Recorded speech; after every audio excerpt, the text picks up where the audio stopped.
Fala, personal, tudo bem? Seja bem-vindo a mais uma aula do nosso curso Fisiologia do Exercício Aplicada. Eu sou o professor Rafael Mariano e estarei com vocês nessa jornada maravilhosa que é a jornada da Fisiologia do Exercício. Antes da gente começar a nossa aula, que a gente vai falar sobre o sistema oxidativo ou via aeróbia, já se inscreva aí no meu canal, deixa aquele gostei no meu vídeo que me incentiva demais a continuar gravando aulas para vocês e vocês ficarem por dentro de todas as novidades do meu canal. Beleza? Também acesse minhas redes sociais aí, ó, www.personaltrainerderesultado.com.br. O meu Facebook é facebook.com/personaltrainerderesultado e se inscreva aqui na EducaFit. No link da tem um link na descrição desse vídeo que é um link para a plataforma EducaFit. EducaFit eu já falei para vocês e repito, é a Netflix da educação física brasileira. Lá tem mais de 500 videoaulas sobre biomecânica, fisiologia do exercício, prescrição de treinamento para diabéticos, hipertensos, obesos, crianças, gestantes, enfim, tem muita aula bacana lá e eu tenho certeza que vocês vão adorar essa plataforma chamada EducaFit. Beleza? Sem mais delongas, vamos lá à nossa aula, onde a gente vai falar sobre o sistema oxidativo e via aeróbia. Antes de mais nada, eu queria esclarecer por que chama via aeróbia o sistema oxidativo. Essa via vai ser uma via que a gente vai ter presença de oxigênio. Se você ainda não assistiu às nossas aulas anteriores, assista, porque elas são fundamentais para esta aula, ok? Então, nas aulas anteriores, onde a gente falou sobre sistema ATP-CP e via glicolítica, ou sistema glicolítico, ou glicólise, enfim, tanto faz, a gente não utilizava oxigênio, o processo lá não tinha a presença do oxigênio. Já no sistema oxidativo ou na via aeróbia, tem sim presença de oxigênio. Gostaria que vocês entrassem agora em módulo aula. Como assim, Rafael, módulo aula? Gostaria que vocês desligassem o WhatsApp, desligassem o Facebook, pedissem para as pessoas não conversarem com vocês, se isolem aí, porque essa matéria é um pouco mais densa, ela é um pouco mais pesada do que as anteriores, porque vai envolver ciclo de Krebs, vai envolver cadeia respiratória, e isso aí geralmente é um pesadelo para as pessoas que estão fazendo a matéria de fisiologia do exercício na faculdade, ou então está estudando por conta própria essa matéria, porque é uma matéria um pouco difícil de ser entendida, mas eu garanto que se você se concentrar, você vai conseguir entender. Beleza? Alguns detalhes sobre essa via é que é uma via que produz bastante ATP. No sistema ATP-CP e na glicólise, a gente não produzia quase nada de ATP, era pouco ATP. E era uma velocidade, ó, muito rápido. Já essa via é ao contrário, ela produz bastante ATP e a velocidade dela é um pouco mais lenta, ou seja, ela tem uma menor velocidade de produção. Então, se perguntarem para você numa prova aí de fisiologia do exercício ou em algum concurso aí da área da educação física e perguntarem sobre via oxidativa, qual que é uma das diferenças dela? É porque ela é uma via que produz muito ATP, mas só que ela tem uma menor velocidade de produção. E outra coisa, ela também pode ter como substratos energéticos, ou seja, como fonte de energia, quando a gente fala de substrato, são fontes de energia para que essa via aconteça, a gente pode utilizar glicose e glicogênio. Beleza? A gente pode utilizar ácidos graxos, que são vindos dos lipídios, da gordura, e também os aminoácidos, que são vindos do quê? Das proteínas. Então a gente pode utilizar glicose, ácidos graxos e aminoácidos como substrato energético para que essa via aconteça. Tranquilo até aí? Então essas são algumas observações a respeito dessa via. Então vamos lá, pessoal. Na aula passada a gente falou sobre glicólise, ou seja, via glicolítica, e a gente falou da quebra da glicose para fornecer energia. Nessa etapa aqui, quando a gente utiliza a glicose como substrato energético, a gente tem mais ou menos o mesmo processo. Olha só que eu vou dar uma breve revisada, só que agora vai ter presença de oxigênio. Olha só, aqui está minha molécula de glicose com os seus 6 carbonos. Eu tenho que quebrar ela no meio para eu produzir muita energia. Então, na hora que eu quebro essa glicose no meio, quem que quebra ela para mim? São 2 ATPs. Eu vou gastar 2 ATPs para quebrar essa glicose ao meio. Quando eu quebro essa glicose ao meio, eu produzo 4 ATPs e 2 hidrogênios. Ou seja, meu saldo é de 2 são de 2 ATPs. Por que são 2 ATPs no meu saldo? Porque eu já gastei 2, ou seja, eu gastei 2 para produzir 4. Então, meu lucro é de 2 ATPs. Beleza, até aí? E eu também produzo hidrogênio. Lembra aqui o que ia acontecer com esses hidrogênios se eles ficassem na célula quando não tinha oxigênio? Se eles ficassem dentro da nossa célula, ele levava a nossa célula a uma acidose metabólica, ou seja, a gente chegava à fadiga, a gente não conseguia mais fazer contração muscular durante o exercício por causa da fadiga, porque esses hidrogênios diminuíram muito o pH da minha célula, levando a essa acidose metabólica. O que eu tinha que fazer com esses hidrogênios? Eu tentava tirar eles de dentro da minha célula. E quem que vinha para carregar esses hidrogênios? hidrogênios? Os NADs. Os NADs pegavam os hidrogênios só que e se transformavam em NADH. Só que tem um detalhe, os NADHs eles não conseguiam tirar esses hidrogênios de dentro da célula. Eles ficavam assim, cara, não tem oxigênio, eu tenho que tirar eles da célula. Não tem oxigênio, eu tenho que tirar eles de dentro da célula.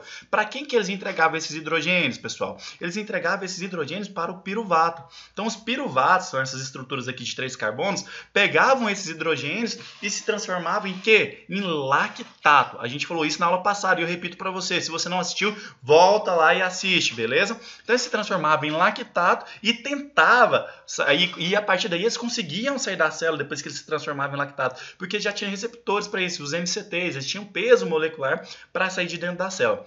Só que agora a parada é diferente, a parada tem oxigênio, e se tem oxigênio, vai acontecer outra coisinha. Os NADHs vão fazer o seguinte, ó, vão respirar, opa, tem oxigênio na parada. Se tem oxigênio na parada, vamos utilizar esses hidrogênios. Vou jogar esse hidrogênio para fora da célula, não. Vou pegar esses hidrogênios, vou levar para um carinha aqui dentro da célula, chamado de mitocôndria, e vou fazer ele produzir muita energia com esses hidrogênios. Por que ele vai produzir muita energia com esse hidrogênio? Porque, olha só, esses hidrogênios eles são compostos por prótons H+, e elétrons. Esses prótons aqui são os responsáveis pela fadiga, mas os elétrons têm uma grande carga de energia, ou seja, elétrons é energia, muita energia. Então o que eles vão fazer? Eles vão levar isso aqui lá na mitocôndria, no lugarzinho dentro da mitocôndria chamada de crista mitocondrial, para que haja a produção de energia com esses hidrogênios. E qual que é o nome desse processo? Esse processo é chamado de cadeia respiratória ou cadeia transportadora de elétrons. Rafael, não entendi. Calma, a gente vai chegar lá. O que eu quero que você entenda aqui neste processo é porque, como tem oxigênio, os NADHs vão levar esses hidrogênios para dentro da mitocôndria, lá nas cristas mitocondriais. Então, levaram 2 NADHs nessa primeira etapa aqui. Rafael, sobrou quem? Sobrou os ATPs aqui que estão prontos para ser utilizados como fonte de energia e me sobrou os piruvatos. Olha só, Rafael, você concorda comigo que esses piruvatos aqui têm ligações entre eles, ou seja, carbono ligado a um carbono ligado a outro carbono. Quando eu quebro esses carbonos, eu não produzo energia? Então vamos utilizar esses caras aqui, já que eles não saíram com os hidrogênios em forma de lactato da célula, vamos utilizar esses caras. Vamos levar eles para a mitocôndria também, vamos quebrar eles para eles produzirem mais energia para a gente. Vamos! Vamos. Olha só que lá eles não vão para a crista mitocondrial, eles vão para a matriz mitocondrial. Rafael, onde que é crista? Onde que é matriz mitocondrial? Olha só, isso aqui é minha mitocôndria, é uma organela que está dentro da minha célula e ela tem essas invaginações aqui, ó. Olha essas monte de curvinha aqui. Isso aqui são as nossas cristas mitocondriais. É aqui que vai acontecer a cadeia respiratória, a cadeia transportadora de elétrons. E nesse líquido interno aqui, ó, aqui a gente chama de matriz, esse meio interno aqui, mais centralizado, onde está parecendo um rio aqui, passando, chama de matriz mitocondrial. E é aqui que vai acontecer o ciclo de Krebs. E quem que vai participar desse ciclo de Krebs? Quem? Os nossos piruvatos. Só que antes deles entrarem para o ciclo de Krebs, esses piruvatos eles vão precisar de sofrer algumas reações, algumas transformações. Olha só, que transformações são essas? Essa formação do acetil-CoA. Olha só, lembra que meu piruvato tinha 3 carbonos? Tá aqui ele aqui, ó. Olha o meu ácido pirúvico, ou seja, o piruvato. Ele, primeiramente, ele vai perder um carbono dele aqui, ó. Pô, eu quebro um carbono, forneço energia. Lembra? Toda quebra tem produção de energia. Ou seja, eu quebro esse carbono, ele sai em formato de CO2. Olha ele aqui, ó. Esse carbono ele sai em formato de CO2. Ou seja, puf, quebrei. Mas eu produzi energia, não produzi? Liberou hidrogênio lá e com elétrons e tudo mais. Quem que vai pegar esse hidrogênio? Pá, o NAD. O NAD pega esse hidrogênio carregado com elétrons e se transforma em NADH. Lembra para onde eu falei que vão esses NADHs? Lembra?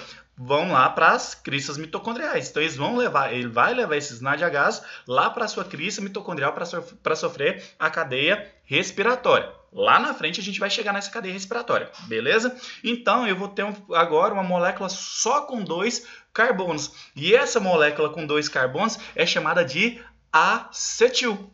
Ponto. Então eu vou ter agora de ácido pirúvico, eu perco um carbono, libero hidrogênio, o NAD pega meu hidrogênio, leva lá para a crista mitocondrial e eu passo a ter um acetil. Esse acetil agora ele está pronto para entrar no ciclo de Krebs.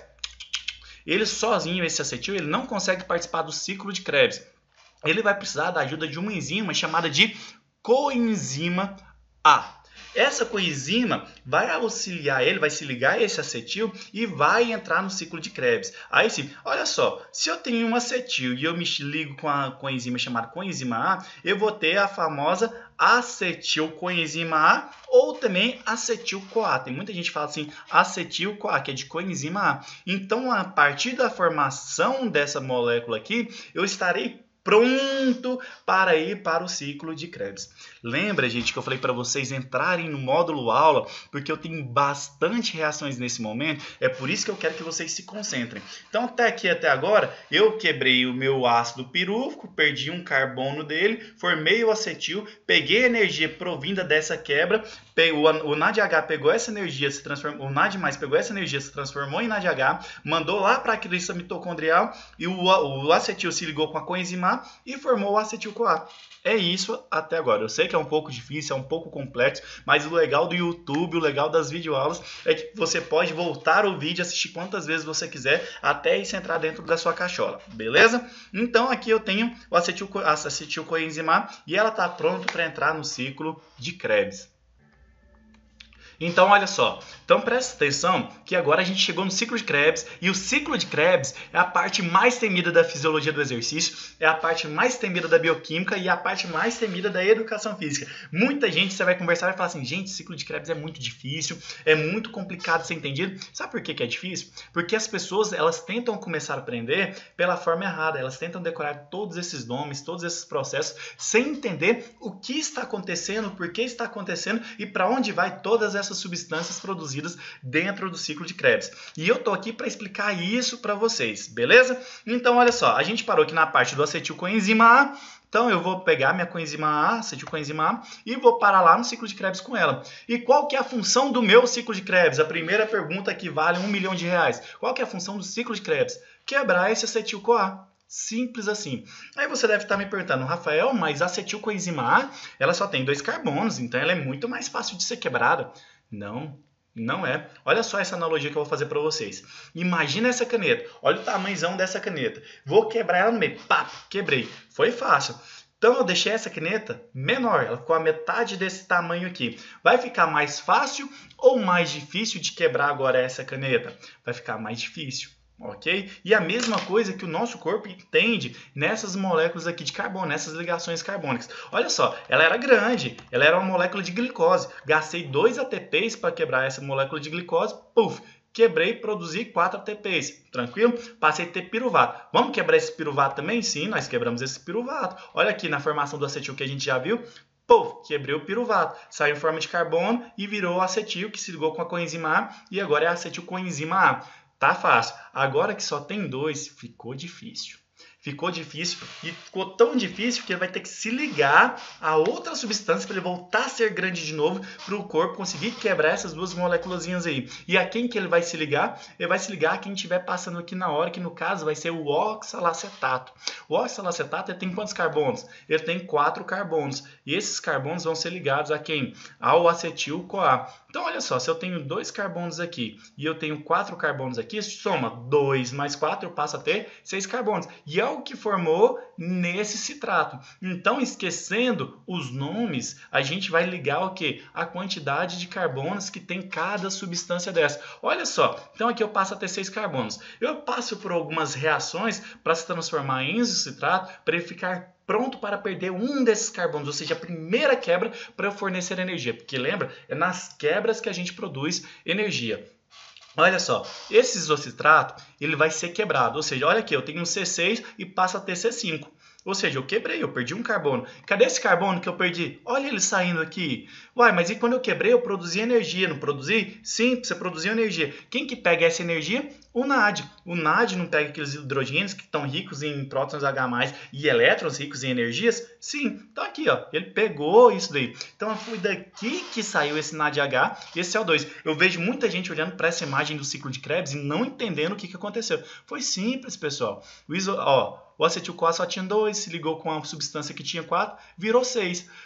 Preparou para acontecer a primeira quebra, transformando de citrato para isocitrato. Aí o isocitrato vai fazer a sua primeira quebra, ou seja, ele tinha 6 carbonos, ele quebrou, virou só 5 carbonos. Olha só, ele virou uma substância que tem 5 carbonos. E cadê o carbono dele que saiu? Olha aqui, saiu em formato de CO2. Cadê a energia que ele produziu? Ele liberou o hidrogênio, ou seja, rico em prótons e elétrons. Quem que pegou ele?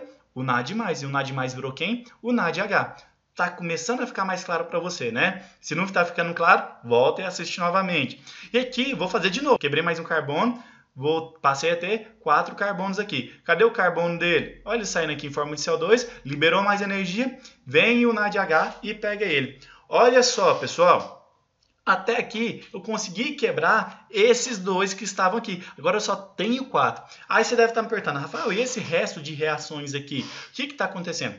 Do succinil-CoA até chegar ao oxalacetato, ele vai passar por algumas reações para ele voltar a ser oxalacetato para se ligar novamente com outros acetil-CoA. E ele produz um pouco de energia para chegar nessa etapa. Olha só, do succinil-CoA, sem perder nenhum carbono, ele produz um pouco de energia para virar succinato.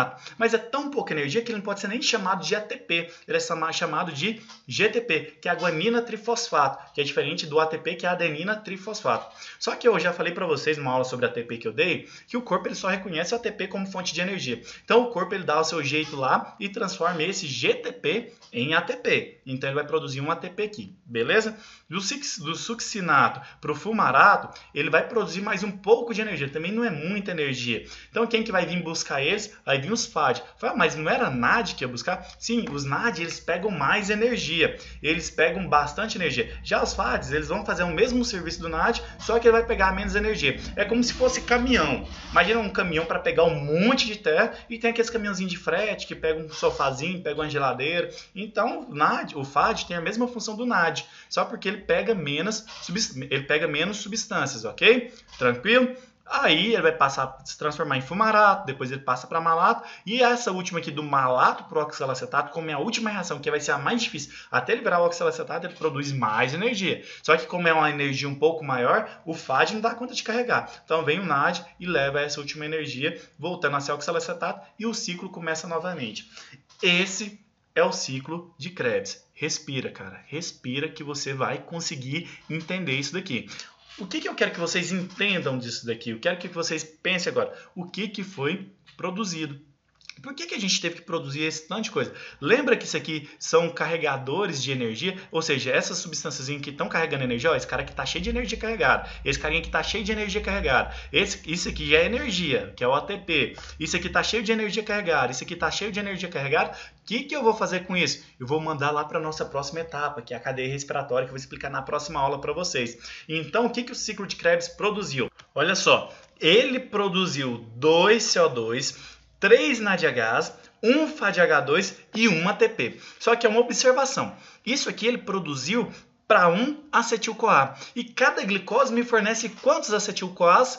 2 acetil-CoAs. Por que, Rafael, cada glicose vai me fornecer 2 acetil-CoA? Olha só, quando eu quebrei minha glicose, eu quebrei ela em 2 piruvatos. Ou seja, quando eu quebro piruvato lá na minha outra reação, para cada piruvato eu formo um acetil-CoA. Correto? Então eu vou ter 2 acetil-CoAs. Então, esse saldo que eu estou mostrando aqui para vocês, ele tem que ser multiplicado por 2 no final de cada molécula de glicose utilizada. Então, para cada acetil-CoA eu produzo isso, mas em uma glicose eu tenho 2 acetil-CoAs. Beleza? Eu consigo produzir 2 acetil-CoAs. Então, vamos fazer o nosso saldo final, porque era o objetivo do nosso ciclo de Krebs, glicólise, enfim. Tudo isso daqui para a gente produzir essas substâncias, ou seja, os NADHs ricos em energia, essas substâncias ricas em energias, para a gente utilizar na próxima reação, que é a cadeia respiratória. Olha só o nosso saldo final. Então, olha só, na glicólise eu produzi 2 ATPs e 2 NADHs. Rafael, mas você não produziu 4 ATPs? Sim, eu produzi 4 ATPs. Só que lembra, eu gastei 2 ATPs para produzir esses quadros e nisso eu também produzi 2 NADH. Na formação do acetil-CoA, eu produzi 2 CO2 e 2 NADHs. Rafael, mas também, olha só, você não falou para mim que tinha produzido só um CO2 aqui e um NADH? Sim, mas lembra quantos ácidos pirúvicos, ou seja, piruvatos, a gente produziu na quebra da glicose? 2, ou seja, para cada molécula de glicose eu vou ter 2 ácidos pirúvicos, ou seja, 2 piruvatos, multiplicando esse valor aqui por 2. E da mesma forma, a gente vai ter que considerar no ciclo de Krebs, ou seja, 4 CO2, 6 NADH, 2 FADH2 e 2 ATPs, que é o resultado de 2 acetil-CoA formados para cada molécula de glicose. Ou seja, se eu pegar 2 acetil-CoA e multiplicar por esse valor desse saldo aqui, vai dar 4 CO2, 6 NADH, 2 FADH2 e 2 ATPs, que é isso que eu mostrei para vocês no nosso saldo final. Rafael, mas se eu somar essa glicólise, desde a glicólise até o término do ciclo de Krebs, eu produzi pouquíssimo ATP. E você falou para mim que essa reação produz muito ATP.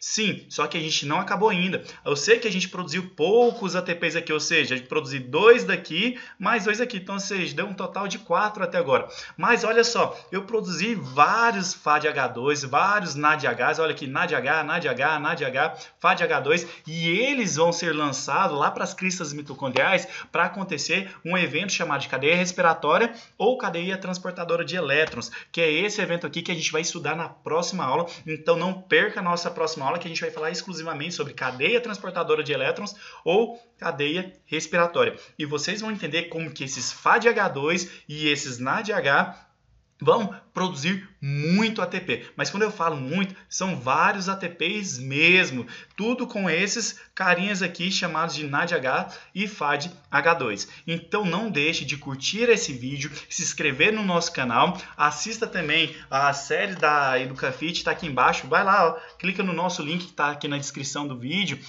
sobre a Netflix da Educação Física Brasileira, que lá tem mais de 500 videoaulas sobre a área da Educação Física. Lá tem aula de biomecânica, fisiologia do exercício, bioquímica, enfim, muita coisa para você se tornar um personal trainer de resultado e até mesmo se aprofundar nesses temas que eu estou falando aqui com vocês agora, beleza? É muito difícil gravar essas aulas aqui para vocês, não por causa de conteúdo, mas por causa de tempo. Eu tenho uma academia, eu sou aluno da Universidade Federal aqui do meu estado e também atuo como personal trainer, ou seja, eu trabalho na prática também, tudo isso aqui que a gente ensina para vocês. Tranquilo? Espero vocês na próxima semana com a próxima videoaula e não deixe de dar aquele gostei e se inscrever no canal. Tchau!